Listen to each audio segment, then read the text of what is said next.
Maharashtra superfast news चॅनलमध्ये आपले सहर्ष स्वागत आहे।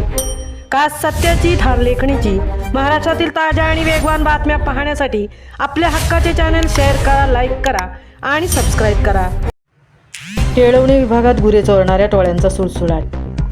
पनवेल तालुक्यातील केळवणे गावात पहाटेच्या वेळी गुरांना गुंगीचे औषध देऊन चोरून नेण्याचा प्रकार घडला आहे। मंगळवार दिनांक 18 ऑगस्ट सकाळी 4:30ची ही घटना। स्टँडवरील हनुमान मंदिरात श्रावणानिमित्त चालू असलेल्या सप्त्यातील विणेकरी शशिकांत ठाकूर लघुशंकेसाठी बाहेर पडले असता त्यांना काही अज्ञात इसम एका टेम्पोत बैलाला घेऊन जाण्याचा प्रयत्न करत असताना दिसून आले। घटनेचे गांभीर्य लक्षात घेऊन त्याने हातात दगड घेऊन आरडाओरडा सुरू केला। मंदिरातील काही भजनी मंडळी तात्काळ धावून आल्याने चोरट्यांनी पलायन केले, त्यामुळे सर्व गुरांचे प्राण वाचले। गावच्या पोलीस पाटलांद्वारे फोन केल्यावर तात्काळ पोलीस येऊन पंचनामा करून अधिक तपास करत आहेत।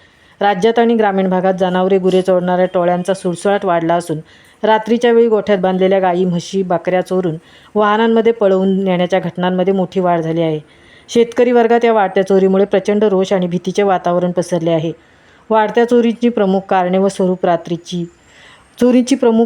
स्वरूप रात्रीची वाहन फेरी, चोरटे पिकअप व्हॅन किंवा मालवाहू गाड्या घेऊन येतात व पहाटेच्या सुमारास गुरे बळजबरीने किंवा खात्रीशीर डल्ला मारून पळवतात। बऱ्याचदा गोठे घरापासून लांब असतात, ज्यामुळे चोरांना मोकळे रान मिळते।